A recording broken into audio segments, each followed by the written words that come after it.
22 जून भारत के उत्तर पूर्व यानी असम के गुवाहाटी में ब्रह्मपुत्र नदी के किनारे स्थित नीलांचल पर्वत पर अचानक लाखों लोगों का हुजूम उमड़ पड़ा।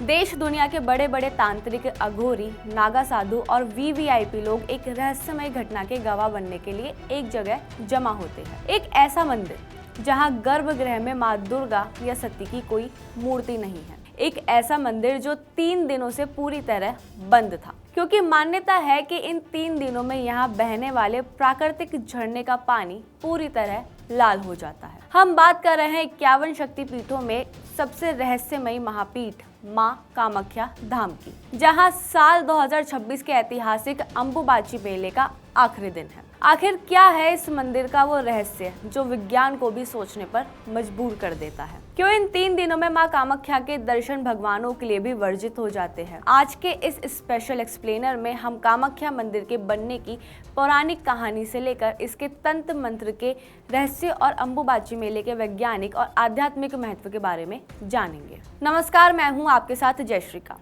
हर साल जून के महीने में जब सूरज मिथुन राशि में प्रवेश करता है, तब असम की इस पावन धरती पर एक ऐसा उत्सव शुरू होता है जिसे अंबुबाची मेला कहा जाता है। इस साल यानी 2026 में भी 22 जून से मंदिर के कपाट बंद कर दिए गए थे, जो अब सीधे 26 जून की सुबह यानी आज खुल चुके हैं। इन 3 दिनों तक मंदिर के भीतर कोई पूजा पाठ नहीं होती, कोई घंटी नहीं बजती और ना ही मुख्य गर्भगृह में किसी को जाने की अनुमति होती है। यहाँ तक कि मंदिर के चारों तरफ सन्नाटा पसरा होता है, लेकिन मंदिर के बाहर लाखों भक्तों का तांता लगा रहता है। इस मेले को पूर्व का महाकुंभ भी कहा जाता है।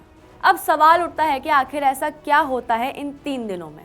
सनातन धर्म में जहां मासिक धर्म को लेकर समाज में कई तरह की झिझक रही है, वहीं कामाख्या पीठ दुनिया का इकलौता ऐसा स्थान है जो नारी शक्ति के इसी मासिक धर्म यानी मातृत्व की शुरुआत का उत्सव मनाता है। मान्यता है कि इन 3 दिनों में मां कामाख्या रजस्वला होती है। पौराणिक और आध्यात्मिक मान्यताओं के अनुसार ये वो समय है जब धरती माता अपनी प्रजनन क्षमता यानी उपजाऊपन को रिचार्ज कर रही होती है। यही कारण है कि इस दौरान असम और आसपास के इलाकों में किसान खेतों में खुदाई नहीं करते और फसलों की बुवाई भी नहीं करते। विज्ञान की नजर से देखें तो इस दौरान ब्रह्मपुत्र का पानी लाल दिखाई देने लगता है, जिसे कुछ लोग मिट्टी के खनिजों के कारण मानते हैं, तो करोड़ों भक्तों के लिए ये साक्षात मां के दिव्य रक्त का प्रतीक होता है। लेकिन इस शक्तिपीठ की स्थापना कैसे हुई?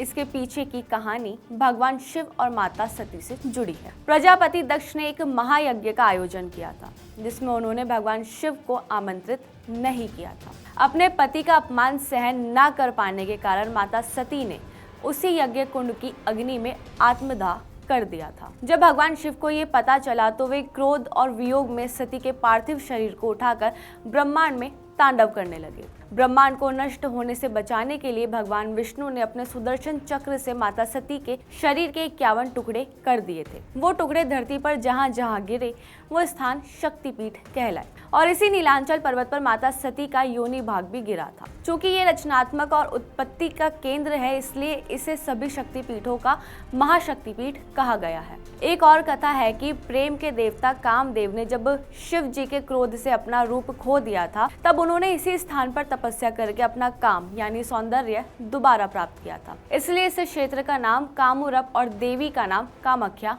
पड़ा।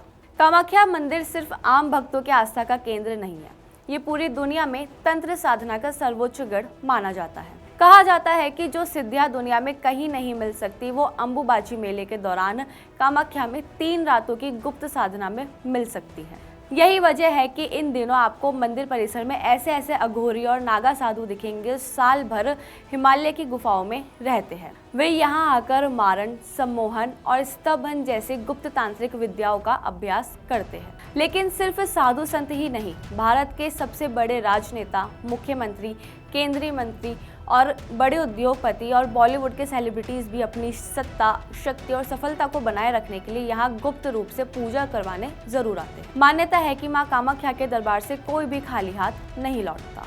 इस पूरे मेले का सबसे बड़ा आकर्षण और रहस्य छिपा है इसके चौथे दिन यानी 26 जून को। जब 3 दिन बाद मां के कपाट खुलते हैं तो माता के विग्रह को पवित्र स्नान कराया जाता है। इसके बाद भक्तों को जो प्रसाद मिलता है उसकी होड़ पूरी दुनिया में रहती है। इस प्रसाद को कहते हैं अंबुबाची वस्त्र या रक्त वस्त्र। दरअसल मंदिर बंद होने से पहले गर्भगृह के प्राकृतिक कुंड के पास सफेद रंग के सूती कपड़े को बिछा दिया जाता है। 3 दिन बाद जब कपाट खुलते हैं तो वो कपड़े माँ के दिव्य द्रव से पूरी तरह लाल हो चुके होते हैं। इस लाल कपड़े के छोटे छोटे टुकड़े को पाने के लिए लोग घंटों लाइनों में खड़े रहते हैं। माना जाता है कि इस कपड़े को तिजोरी में रखने से या बाह पर बांधने से इंसान के जीवन के सारे संकट और नकारात्मक शक्तियां हमेशा के लिए खत्म हो जाती है। कामाख्या का ये अम्बुबाची मेला हमें सिर्फ एक धार्मिक कहानी नहीं सुनाता, बल्कि ये सदियों पुरानी हमारी भारतीय संस्कृति की उस गहरी सोच को दिखाता है जो नारी शक्ति के मातृत्व और प्रकृति के सृजन चक्र को पूजनीय मानती है। ये मंदिर संदेश देता है कि जिसे समाज छुपाता है, हमारी सनातनी परंपरा उसे साक्षात शक्ति का रूप मानकर उसके सामने शीश झुकाती है। अगर आप भी मां कामाख्या के भक्त हैं या इस अद्भुत रहस्यमय उत्सव के बारे में कुछ जानते हैं तो हमें कमेंट सेक्शन में जरूर बताइए और जय मां कामाख्या जरूर लिखिए। इस वीडियो को ज्यादा से ज्यादा लोगों के साथ शेयर कीजिए ताकि हमारी इस महान विरासत के बारे में सभी को पता चल सके। और जाते जाते चैनल को सब्सक्राइब करना ना भूलें और देखते रहिए भारत 24।